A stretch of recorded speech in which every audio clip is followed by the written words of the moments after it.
Hello and welcome to this primary election debate for Republican candidates for Arizona's Superintendent of Public Instruction. This debate is sponsored by Clean Elections, the state's nonpartisan voter education agency. My name is Danielle Lerner and I will be moderating today's debate, and we are sharing this debate as part of an effort to support democracy in Arizona through a partnership with the Citizens Clean Elections Commission, the Arizona Media Association, and Reister.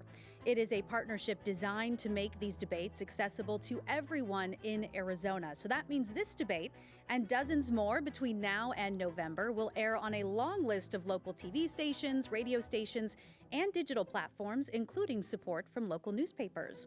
It is a shared effort between hundreds of local media brands all across Arizona. Now, the format of this debate may be familiar to you, and we have tried to keep the rules simple. Each candidate will have up to 1 minute to make an opening statement, and the same for a closing statement. Candidates have drawn straws to determine the order of each of those portions of this debate. Now, throughout the debate, we will pose questions to each candidate, allow them to answer, and then make sure the other candidate does have a chance to respond. Whenever a question is directed to a specific candidate, only that candidate's microphone will be open. At all other times, every microphone will be open. And thank you to voters across Arizona who have submitted questions for this debate. We've reviewed all of them to make sure every voice is heard. However, no candidates have been given advanced access to any of those questions. And with that, let's now introduce the Republican primary candidates for this debate. We have Thomas Horne and Kimberly Yee. Mr. Horne, you have the first opening statement. You have 1 minute. Thank you. I'm the only one in statewide elective office who's fighting for the normal against left-wing craziness. For example, I'm in court fighting to keep boys out of girls' sports. I am fighting hard against critical race theory and diversity, equity, and inclusion, DEI. And if you can believe it, my opponent was on a committee, was a member of a committee that promoted DEI. So that's a big issue between us. She's been denying it recently, but you can confirm it. There's irrefutable documentary evidence at therealkimyee.com. The reporters that were at last night's debate checked it, and they wrote that what I was saying was true. On school safety, I've increased the number of police in our schools from 117 to almost 500. Mr. Horne, your minute is up. We will get to more of those issues in just a bit. But Ms. Yee, your opening statement, you have 1 minute. I'm Kimberly Yee, and I'm running for State Superintendent of Public Instruction because Arizona families deserve an education leader who will not only follow the law, protect school choice, and advance academic achievement, but also be able to bring that competence, not chaos, to the Department of Education. I have a long history in K-12 public education policy. Back in the 1990s, I helped write the early school choice laws with charter schools, and I worked for 2 governors to advance school choice as well as vocational education. As the former Senate Education Chairwoman, I expanded ESAs for low-income families, and I put forward academic standards to increase those in our classrooms. We need a leader we can trust. That's why 4 former state superintendents of public instruction have endorsed my campaign. They know that we have a background of wonderful students across this great state, and they need a leader we can trust. Thank you, Ms. Yee. Now, tonight's debate is focused on how each candidate would lead Arizona schools. And so we look forward to hearing about policies and plans and your leadership experience. And so with that in mind, I'd like to start with the Arizona Auditor General's report released earlier this week, raising some concerns about oversight and administration of the state's ESA or school voucher program. Mr. Horne, as current leader of the Department of Education, what do you want voters to understand about how you are running the ESA program, your leadership of this program? Right. Well, the Auditor General criticized a number of government agencies, not just ourselves. And the Auditor General wrote that for dollars at risk, in our case it was $86,000. In the case of the Treasury under my opponent, it was $68 million. So there are problems. No one's perfect. There are problems in different agencies, but as far as problems that the Auditor General pointed to, they're much worse in the Treasury than they are in the Department of Education. When it comes to the ESA program, though, is there room for improvement? And if so, how would you do that? Yes, we're working very hard toward perfection. We do it the best we can now, but we're very involved in artificial intelligence. And when that comes online, pursuant to the work that we're doing, we will achieve perfection. In the meantime, we can't because we have the amount of staff that was calculated for 11,000 students, and we have over 100,000 students, and the legislature has not given us the money to expand our staff. So we've had to use risk-based auditing. But we will reach perfection, and we're working very hard on artificial intelligence to do that.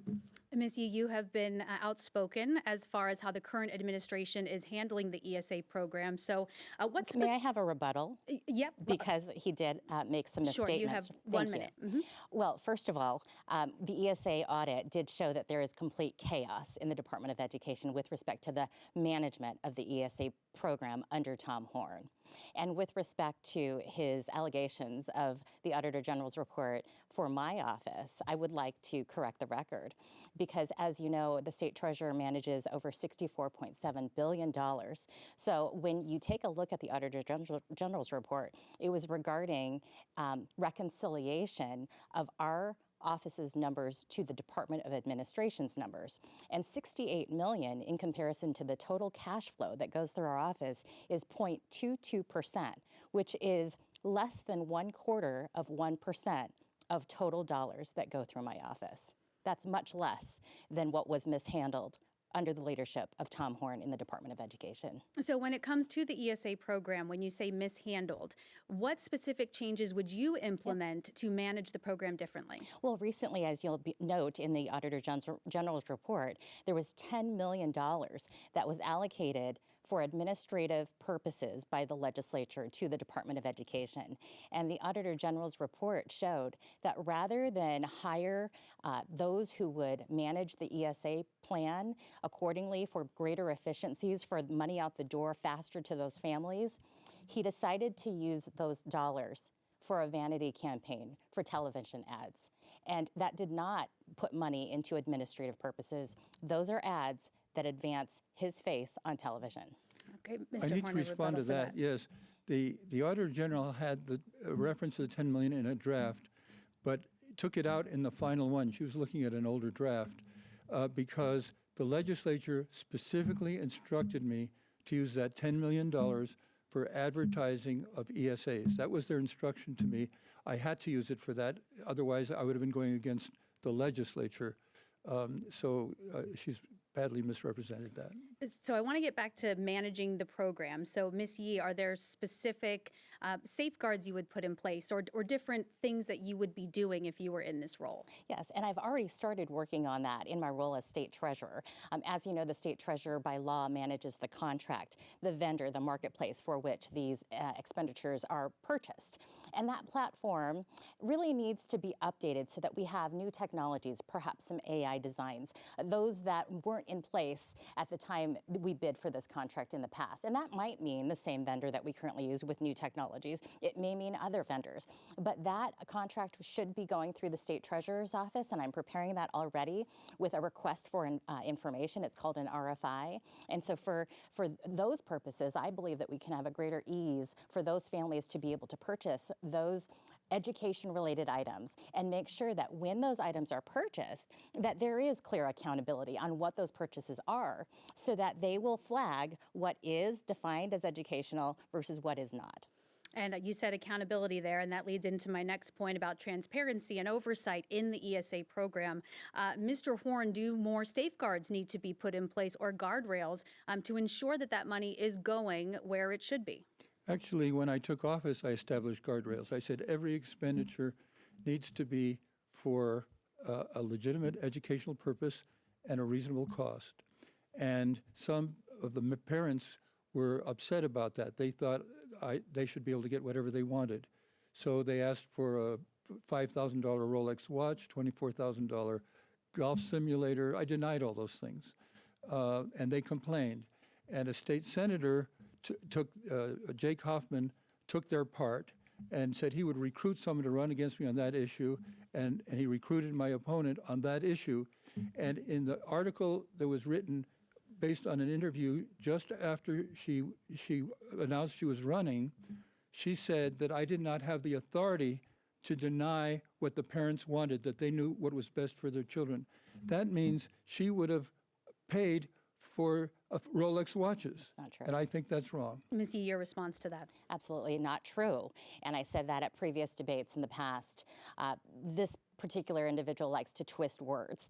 And clearly, I would not authorize a non-educational expenditure such as a Rolex watch. I've said it over and over again. What I did say was that the Superintendent of Public Instruction in his current capacity is overstepping the law, because these types of decisions with respect to what is considered and defined as educational expenses is done by the legislative authority. So the legislature defines the law, they pass those laws, and the role of the state superintendent is to administer those laws, not overstep it and create policies on his or her own. And that is something not only that I follow as an executive in a state agency of my own as state treasurer, but I was formerly in the legislature when we were passing early laws for ESAs. We want to protect this program and make sure that a bureaucrat within the Department of Education who is not elected, who may work for the superintendent or the superintendent himself, is not going beyond the laws that are defined for the ESA plan. And Mr. Horne, your response yes, to if that? you're going to deny a Rolex watch, you have to do it right away. You can't wait a year for the legislature to act. The reporters that were at last night's debate checked it, and they wrote that I was right, that in that article, she said I did not have the authority to deny a Rolex watch. And I think that would subject the whole system to not be able to survive, because people won't stand for her allowing a Rolex watch to be paid while waiting for a legislature to act in 1 or 2 years. So what can be done within the superintendent's authority then to ensure, again, that the money is going where it needs to be? That's within the scope of this position. Ms. Yee? Well, again, as I have already started the process, we do need to have updated platforms so that we have a system very similar to, say, a health-related system, where if you have a health savings account and you swipe that card, you as the customer might think that contact lens solution might be authorized under that expenditure, but the system does not, so they will deny that purchase upon that swipe. We don't have that in place with respect to the platform right now. The flags are not there. They need to be there, and that's what my role as a state treasurer in my current capacity is moving forward to do, is to create a more updated, better technological platform that creates these measures so that immediately upon an anticipated purchase, that the system would know whether or not that is an educational item or not. Now, we have more than let me just 100, real quick, this question, we have more than 100,000 students now enrolled in the ESA program. Yeah. And so my next question was for you, Mr. Horne, as far as the future of this program, should there be a limit on how big it can get, or, what do you see for the future of this? That's up to the parents. If parents feel their child is being served well in the local district school, I was a product of district school. My 4 children were products of district schools and did very well. That's up to them. But we have a family, for example, that has 3 children, 2 of whom are doing just fine in the neighborhood district school. But one of whom, the needs are not being met. So they found another school that met that child's needs. And I don't understand how anybody could say they don't have the right to do that unless they're so immersed in ideology that they forget about the needs of the students. Yeah, Arizona certainly has one of the largest school choice systems in the country. And so I'm curious, Ms. Yee, we'll start with you. Do you think that private or charter schools that are receiving public funds through ESA should be held to similar standards? Charter schools are public schools, so they don't receive ESA funds, but private schools do and homeschools do. And the question is whether or not they should be receiving ESA funds? No, do you think if they are receiving ESA funds, should they be subject to the same oversight and accountability as public schools, traditional school districts? First of all, I believe that school choice, as we should be so proud of in Arizona, because we are a leader and we have been a leader for 30 years now on the school choice front, from charter schools to homeschools to private schools to tribal schools, micro schools. These are wonderful, and to public schools. I mean, they are on the menu as well. I am the product of a public school system here in Arizona, and they continue, to be part of that wonderful menu of school choice options. And parents deserve those options because every school choice that they make uniquely fits their child's needs, and that is their opportunity for all. So when we talk about homeschoolers, a growing homeschool population, as you can imagine here in Arizona with our wonderful families, but also our private schools. The question is whether or not they should be put under the same government regulations as the public district schools and the public charter schools. And the answer is that they wouldn't be private schools or homeschools if they were under this exact same rules. And then you would also just eliminate the beauty of what school choice is all about, because each individual school choice opportunity should be uniquely different. And with respect to accountability, that's already there, because if a private school is not meeting the needs of those parents and those families, they close down, as any private organization would. And with respect to homeschool families, many of them, as you know, are children with disabilities who better homeschool in a setting such as that. And that's why we see so many of our ESA families of children who have disabilities, and this is where they thrive. Mr. Horne, your thoughts on the school choice system here in Arizona?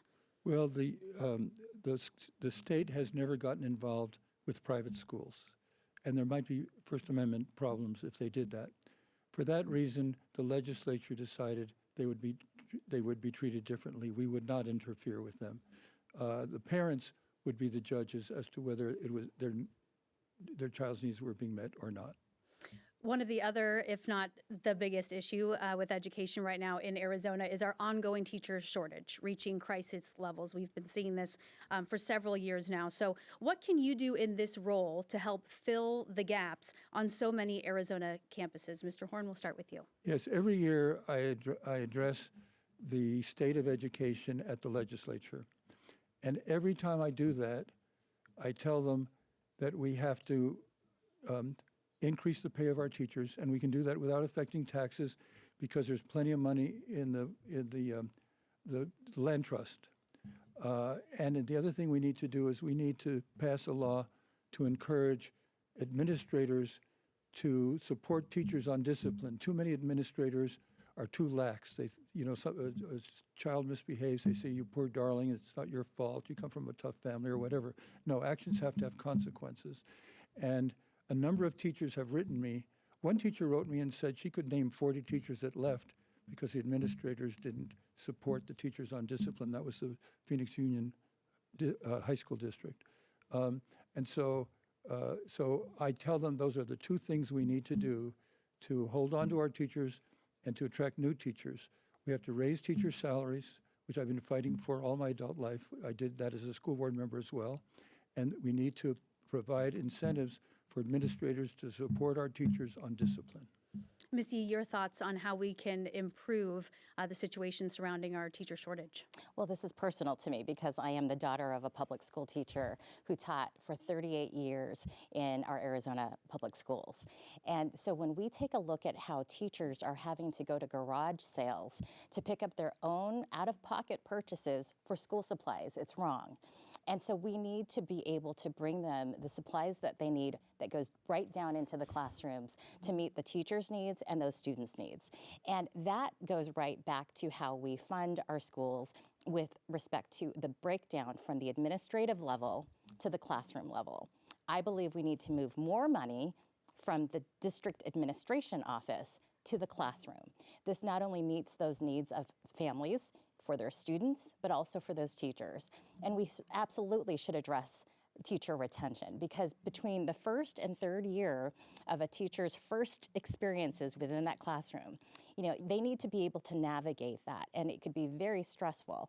They have a lot of burdens on them, and what we don't have in place are mentor teachers from the assistance of the Department of Education, bringing mentor teachers to those districts, to those teachers who need that early help in those very early years. But of course, we have to also address the funding. And that's something that Arizona has not met in many years with respect to getting to scale what the teachers need for their salaries. And as we see inflation, and our money, is really just going out the door with gas prices, with the price of food, these teachers will leave these professions because they are not getting the needs that they need for the classroom, the supplies, but also for their own families. Now, when it comes to teacher pay and funding for education, the superintendent doesn't directly set teacher salaries, doesn't set the budget, but you can influence education funding and also prioritize policy. And so, going forward, what specific actions can you take in this role to get teachers more money, higher salaries, so that they stay in the classroom? Mr. Horne, we'll start with you. Yes, well, I've been lobbying ever since I was on the school board for higher teacher salaries, and I do it now every single year when I go to the legislature, and I do everything I can to persuade them to increase the teacher salaries. They can do it without raising taxes because of the money in the land trust. So that's something I've been devoted to my entire adult life. My opponent is mistaken in saying we don't provide people to help the teachers. We call them coaches. We provide as many as the legislature will fund. We lobby the legislature to fund more because we have studies that show that kids learn to read faster if they have coaches supplied to them by the Department of Education. And so we do our best to expand the number of coaches, but we are doing that. And Ms. Yee, I'll give you a chance to respond to that. I believe did you say mentor teachers? Is that different than the coaches that are currently in place? Well, this goes back to the status quo. And my opponent is okay with the status quo. He's created the status quo. But we see that teacher retention needs desperate help. And so while he says he has coaches that are supposed to assist with these early in years teachers, it's not helping apparently because the teacher retention rate is a huge problem in Arizona. And we see so many other states coming to recruit these wonderful teachers to go to another state. And we have to address the issue through proper funding. And as I run the endowment for the state land, it's called the Permanent Land Endowment Trust Fund. In my time when I first started as state treasurer, we had about a $4 to $5 billion value. I have increased that to over $10 billion in value. So the funds from Proposition 123, as distributed from the land trust to K through 12 education, represents about 93%. And to give you an example, in one fiscal year, we allocated $445 million to the K through 12 education system. That can go to our wonderful teachers for increased pay. So Prop 123 seems to be something that you agree on that should be moved forward. Absolutely. Okay. Let's go a little bit deeper into the issue of support on campuses. You both mentioned that support for teachers, support for students. When it comes to in the classroom, what roles do social workers or school resource officers or counselors play in our schools and in our districts? Mr. Horne? Well, for the students to be able to learn, they have to feel safe. So I've been big on school resource officers, which is police in the schools. I've advocated for the schools to ask for police in the school. We pay for it based on money that we get from the legislature.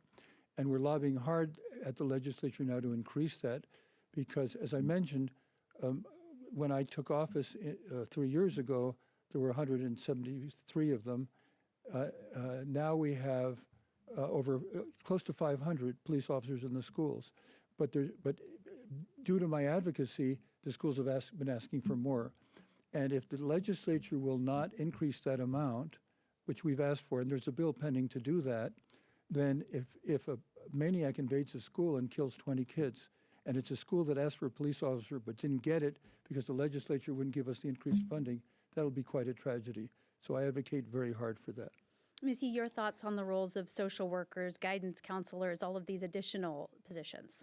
I've been a long supporter of the school resource program for many years. In fact, it goes back to the time where I was actually staffing the Senate Education Committee. I was a research analyst, again, back in the 90s to the early 2000s, and I staffed that school safety resource officer committee. Later, when I was elected to the state legislature, I co-chaired that very committee for school resource officers. And one one of the things I wanted to change in that was that we had so many of these schools on wait lists to have an SRO that we didn't have enough funds to be able to have every school have an SRO. These school resource officers are wonderful complements to a school because they not only provide that relationship and partnership with those students, they will often know when a fight might happen, you know, in a middle school at that hour, at that location, and they'll stop it because the kids get to know who that school resource officer is, and they build that relationship. They used to have something called law-related education as well, but I wanted more of those, particularly those school districts in our state that weren't always first in line for some of these SRO grants. And so I wanted to move those school districts that couldn't afford a lobbyist to know when that grant was coming up to be able to write that grant. They didn't even have grant writers. I wanted them to have a fair deal in the SRO funds as well. So we changed it so that we would be able to do that. And of course, when I was a state senator, I sponsored bills to increase the SRO funding. In fact, there was a $12 million bill that I sponsored and passed and was so proud of because even during that time, we had a shortage of the number of SRO officers available for the schools that wanted these wonderful people on their campuses. And so we were able to bring in retired individuals who were formerly in law enforcement to be able to establish those relationships to fill that shortage need. Now, this does kind of lend itself into the conversation surrounding behavior in classrooms on campuses, and that potentially being one of the reasons that teachers are leaving schools. So what, if any, influence should the superintendent of public instruction have when it comes to student discipline? Ms. Yee? Well, it's important for the state superintendent of public instruction to have that platform to discuss these very important issues because classroom discipline will absolutely affect how a teacher instructs that classroom, whether or not there are distractions because of maybe one or two children who are in the classroom during that time. It affects the rest of the class and their academic year. So we need to address that right off the bat by working with our school districts and our charter schools across the state to be able to address that, give them the needs that they are desiring, whether or not it is an additional assistant or aide within the classroom to be able to address, maybe two problematic issues or students within the class and take them aside while the teacher continues to teach. I mean, there's so many things that can happen, but that's why we have our local school districts. And those governing boards decide on the details of what that school district will do within that classroom. To have an advocate from the state superintendent's office is the one to work with the legislature to provide laws that will support additional needs that teachers will have regarding discipline. And again, there are a lot of things that we can also encourage families to do. And one of the things, because I'm a mom and I talk to lots of families, there are a lot of parents that no longer go to teacher conferences. And so if you don't engage that parent within a one-to-one conversation with the teacher, perhaps the parent doesn't even know the extent of what that disciplinary issue is within that classroom setting because they're not even showing up for that classroom engagement with the teacher. And Mr. Horne, what are your plans going forward to help with some of the behavior challenges that our campuses are facing? Well, I'm continuing to advocate for bills to encourage administrators to support the teachers. As I mentioned, I got a letter from a teacher saying she could name 40 people who left because at Phoenix Union High School they weren't getting the support from the administrators. I served 24 years on my local school board, 10 years as its president, and during that time, we never reversed a teacher on discipline one time, not once. We became known as the toughest district around. Our learning went up, our test scores went up, and I'm advocating for that to be true of the entire state. Now, Arizona consistently ranks toward the bottom for school funding, as we've been talking about funding some of these positions and helping to get more funding for teacher pay and all of that. So the question I have is, would you advocate for more funding, which I think, yes, you both mentioned Prop 123, but are there ways we can adjust our current funds? Let's say we don't get more funding. Can we adjust the current funds and how they're being spent to better support our school communities? Ms. Yee?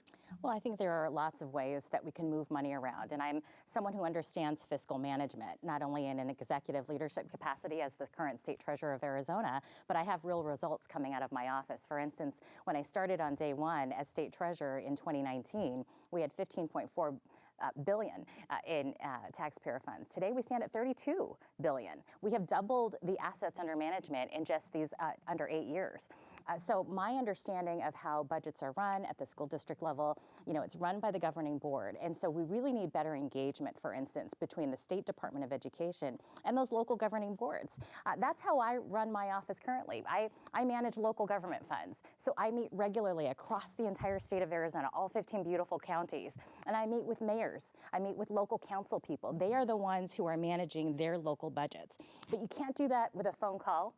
You need that eye-to-eye engagement, that relationship, that partnership. There's a level of accountability there when you establish that relationship. And I've done that with all of our cities and towns across Arizona. We need to do that with our local school districts by meeting with those local governing boards and those elected individuals. Once they are elected, I would invite them to come to the Department of Education to learn about all of the budgeting needs, the management, from line items to the property taxes, even to ethical leadership. I mean, these are wonderful things that the Department of Education can supplement to what is currently happening to build that budget to where it's greatly effective within the local school district and, of course, for the state. Mr. Horne, how would you make the most of the funding that we have for education? Yes, we did a study that showed that the school districts that spent less on administration and more on teacher salaries did better academically than the districts that spend more on their administrators. In my school district, we took half of the people in the district office and we sent them back to the classroom. We were spending 2.5% of our budget on administration, on the central office administration. When I got in the legislature, I tried to get a bill passed to limit the others to 5%. I thought if we could do it for 2.5%, they could do it for 5%, and they'd have more money for their teachers. But the inefficient districts had too much political pull, and we couldn't get it through. But I continue to advocate and produce studies showing them if they'll spend more on their teacher salaries and less on administrators, they'll do better academically.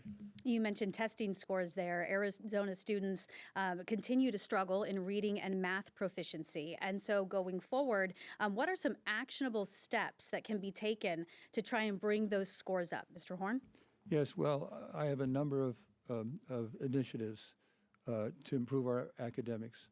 I must say first, we're at the bottom of the heap on funding, but we're in the middle, according to the NAEP, National Assessment of Students. We're in the middle. It's not where we want to be, but considering that we're at the bottom with the funding, I think some of the criticisms maybe aren't warranted. But as I said, I continue to advocate for the schools to spend more on their teacher salaries and less on their administrators. Ms. Yee, your thoughts on how we can improve that proficiency? I think the study that the superintendent was trying to remember was a National Educational Progress Report, and that's the NAEP study. And this is a snapshot of where Arizona compares to the rest of the country. And while he says we are in the middle, he is only discussing math at probably the 8th grade level. In reading, in 4th grade, we have a problem. In fact, we are at the bottom, where if you compare national levels of assessments in the area of reading in the 4th grade, we are below the national average. And that's something we have to focus on in the classroom. I believe we can get there for reading based on phonics instruction. And that's how you learn to read, when you sound out the words. Many of your viewers probably tonight learn how to read based on phonics. And that is the old school approach, but it works, it's proven, it's scientifically based. And I would not only help teachers understand that phonics-based instruction works for reading in those early grades, but to make sure that our universities in Arizona, ASU, NAU, U of A, as a member of the Board of Regents, I would absolutely endorse phonics-based instruction in those early years when those teachers are students in those universities. So they are absolutely ready when they get into the classroom to teach those young children in those early years in their literacy. Mr. Horne, how does phonics-based instruction differ from what's happening now? Not at all. Actually, it became the law that all instruction had to be phonics in 2008. So since 2008, the schools have been required to teach through phonics. And last night, I challenged my opponent to find one school in Arizona that is teaching in some method other than phonics. She won't find one. All the schools in Arizona are teaching phonics because that's the law, and that's the way we're administering it. Your response to that? Well, first of all, I helped write the laws that we have on phonics-based instruction. I was a staff member for the Senate Education Committee, and I brought in experts from around the country to establish what our Arizona laws are. John Huppenthal, who was a former state superintendent of public instruction, who has endorsed my race as well, he was the chairman of the Senate Education Committee when I brought these experts on. And the answer is that while we have this on the books, it's not being administered in the classroom as it is on the books. And there is, again, going back to the okay with the status quo, we're okay right now. We're not. The reading scores on the assessments show that our fourth graders are not meeting the national average in reading assessments. And phonics-based instruction is the way to go. Yes, it's the law, but it's obviously not being taught at a measure, at a standard that we need to get to pass these tests, to help students understand how to read proficiently, not just how to read, but how to read proficiently, because if they don't meet that literacy standard in their earlier grades, it will continue to decline over their upper grade years, and that's where we see graduation rates decline. And we have a graduation rate issue that we have to address because we are also under the national average when it comes to graduation rates. And real quick, your response that phonics-based instruction is not actually happening. Your response to that? It is happening, and I challenge her to find a single school. I challenged her last night to find a single school that wasn't teaching by phonics. Now, we are, and she said, well, we want to bring phonics to the schools. The fact is they're already there. She just doesn't know it. Now, we do work very closely with the schools to use the best methods of phonics.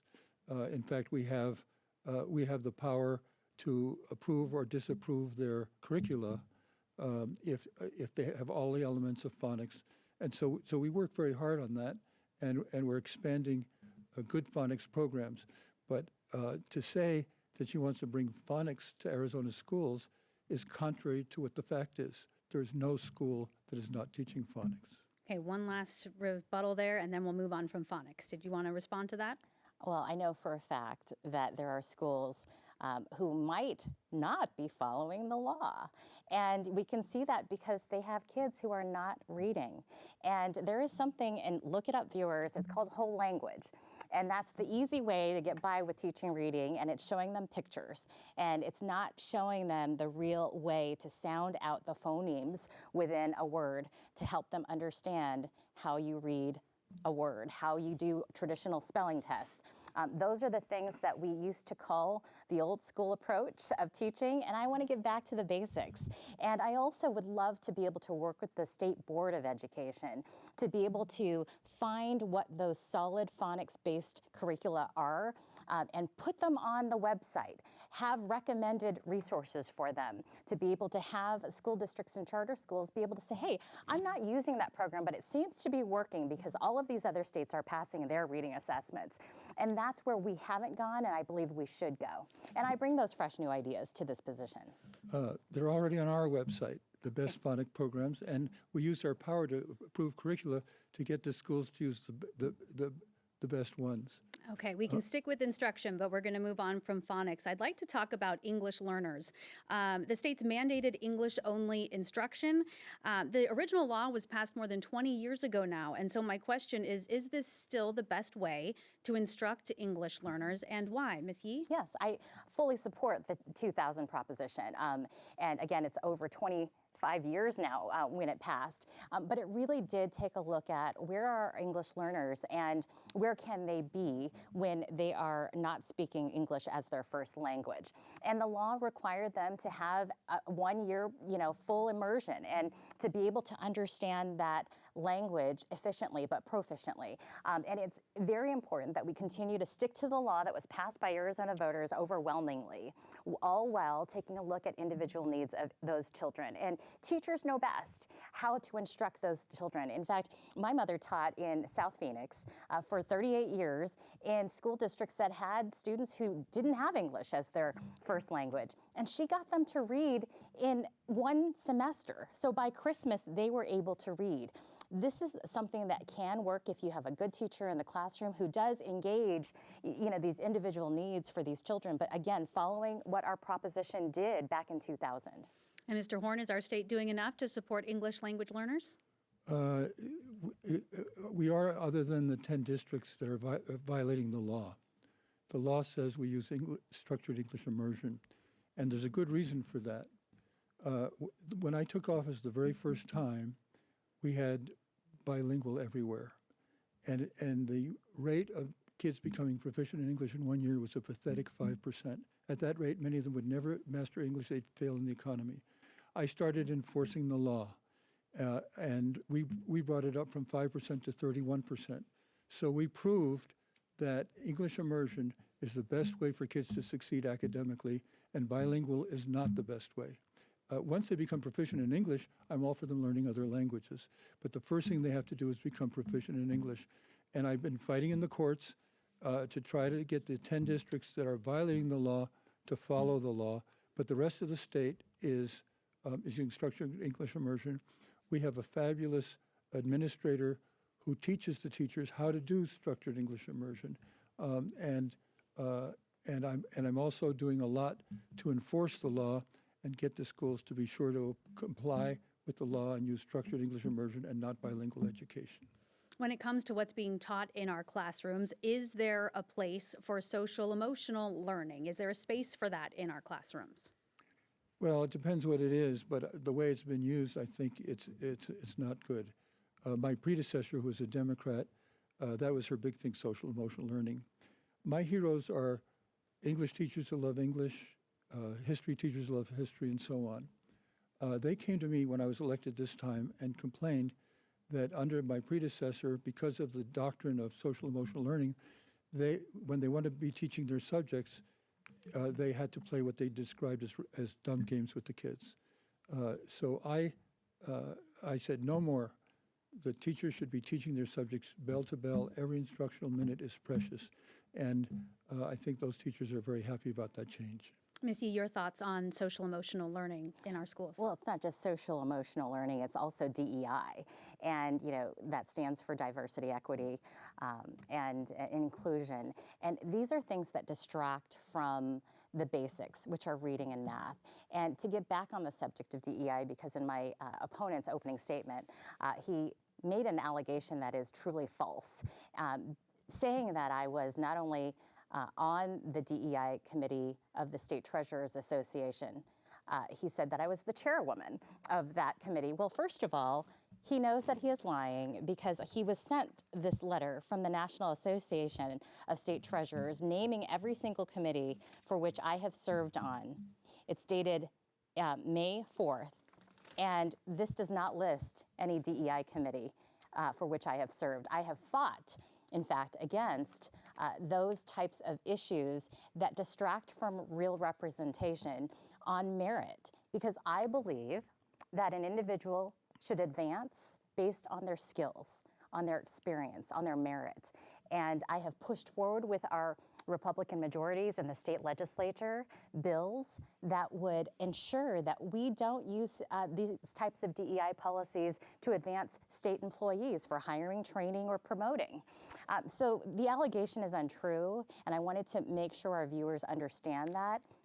And also to correct the record because there was no rebuttal period. Sure, and we did cover that off the top, and I'm going to have to rein us in a bit. No, I do want to say something about that. Well, one of the rules was that we were not supposed to have props today, and so I'm going to have to say we can't continue along that line of questioning. We covered that in the beginning, and we're not supposed to have props on the podium, so I'm going to redirect us now. We can keep with the topic of DEI. So I presented one. I understand. And people can see it on the real. And now we're even, so no more props on the podium, please. Right. We can continue to talk about DEI, however, because I know this is a big issue in our schools. And so my follow-up question would be, are there specific programs or practices when it comes to DEI that concern you? Mr. Horne, you can go first with that one. Yeah, I think DEI is a terrible thing. And your listeners can go to therealkimyee.com, just as the reporters did and wrote in their stories today that what I was saying was true and what she was saying was not true. She was on that committee. Okay, we're talking about DEI in our classrooms, though. So are there certain Yes. programs or practices happening in classrooms in Arizona that are particularly concerning to you? Yeah, it's very concerning because I think the most interesting philosophical divide in our country today is those who believe in individual merit, as I do, and those who believe in racial entitlements. And the problem with racial entitlements is they don't do anything to encourage hard work, conscientiousness, or creativity. So if they win that philosophical fight, which I'm very involved in, and have been since 2008 with critical race theory, if they win that, we'll become a mediocre country, and the Chinese will be the power, and they'll be calling the shots, if you can imagine a world like that. We have to emphasize individual merit and not what race people come from. It's not relevant to anything what race they are, but in DEI, they keep pushing race. You have to have equal results by race regardless of merit. And that's totally wrong. We need to emphasize individual merit so that we can be an achieving country as we always have been.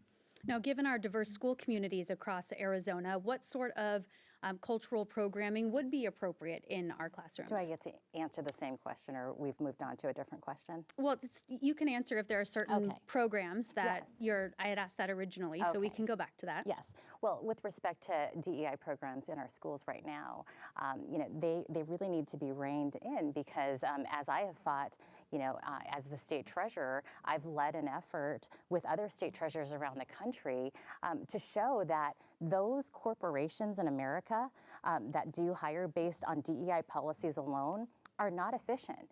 They are actually devaluing their company. And so it puts a state treasurer like me in a position to warn those private corporations that are putting DEI first that we will no longer invest in them because their effectiveness as a company, their value as a company is not showing forth because they're hiring people not based on their experience and their background and their effectiveness, but just based on who walks in the door based on that policy.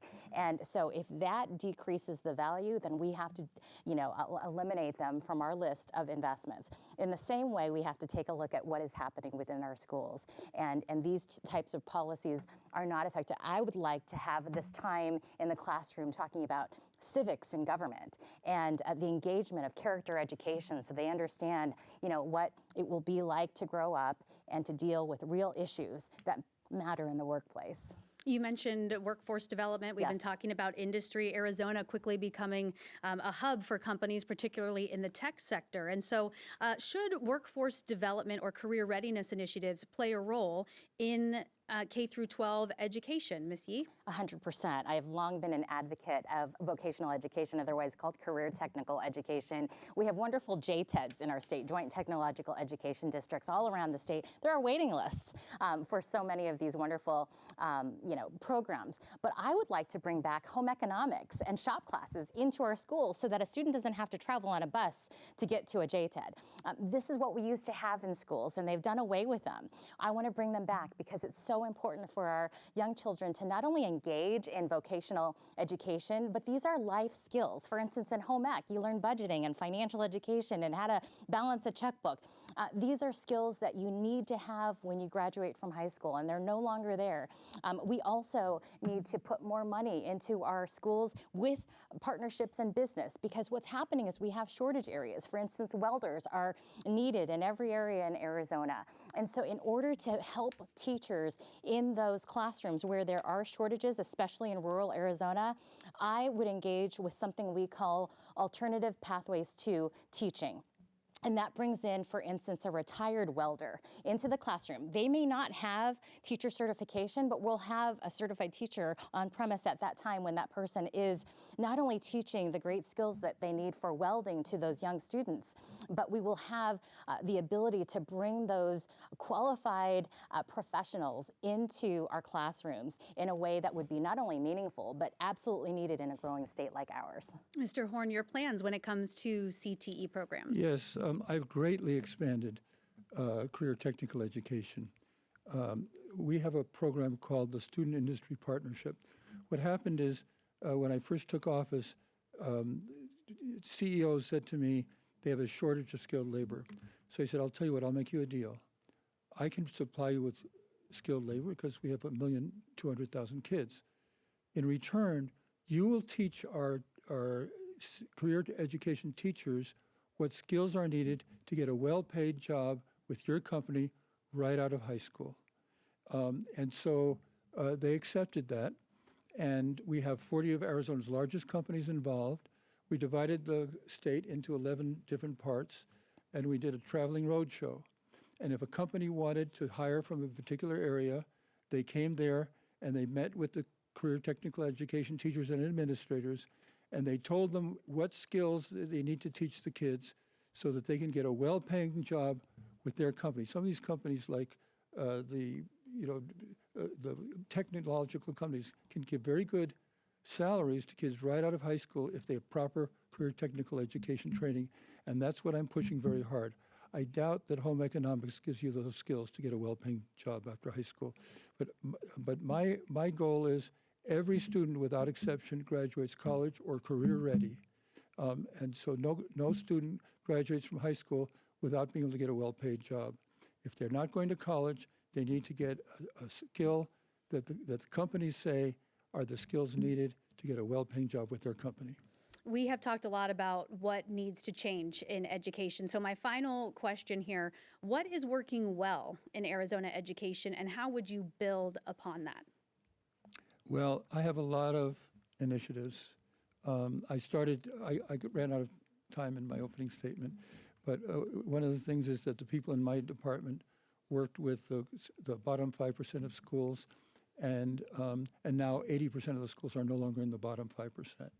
We adopted a school in a neighborhood that had high poverty.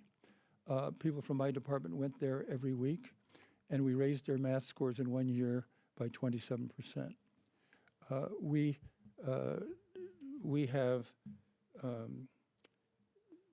have other programs. One of them is I'm looking for my notes here. Tutoring. When I took office, my predecessor had used federal money given it to institutions that wouldn't improve their skills. So I clawed back that money. I made some enemies, and we put it into tutoring, and I made tutoring available for free to any family in Arizona who wanted it. And that was a great program. We had a number of kids that in one 6-week tutoring program made 6 months progress. We have leadership training programs where people in our department are training teachers to give the kids the right skills, and those were so popular. We asked them would they recommend it to the other teachers, and 99% said yes. So they got oversubscribed. We had to greatly expand the program. They taught principals and superintendents in leadership skills, and they taught students I hate to cut you teaching off. skills. We're getting tight on time. I want to make sure Ms. Yee has a chance to answer that question about what's working well in Arizona education, and then we'll move right to closing statements. Well, I think the viewers can see this evening that there's a clear contrast in how the view of the world is on education in Arizona. And I've spoken to so many families across my visits to all 15 beautiful counties in Arizona, and education is not doing so well, as according to the current state superintendent, who says everything is okay. Well, the answer is everything is not okay. That's why we need a new superintendent of public instruction to be an advocate for not only families, but for schools, for public schools, for charter schools. What we are doing well are so many wonderful things within our schools that we have to showcase. I mean, let's just talk about U.S. News and World Report. The #1 high school in America is right here in Arizona. It's Basis North Tucson. And that's something where they are doing innovative approaches to teaching those students how to best meet their needs in the classroom.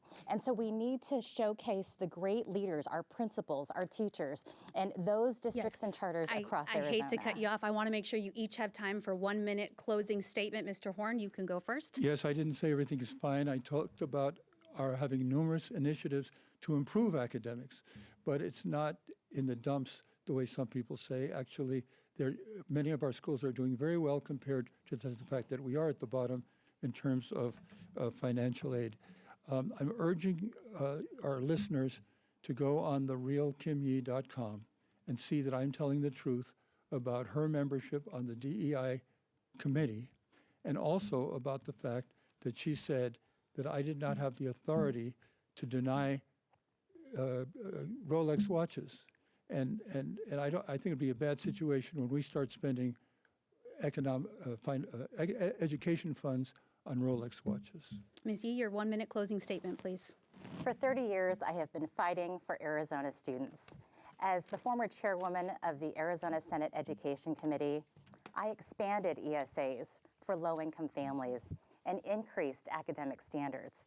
And as the state treasurer of Arizona, I earned and distributed over $2.3 billion for Arizona schools and have managed over $20 billion in our state treasurer funds with integrity and honesty. And that is why 4 former state superintendents of public instruction have endorsed my campaign, because they know that we need someone who will protect school choice, someone who will raise those academic scores, and someone who has the competence, not the chaos, that we need to manage the Department of Education.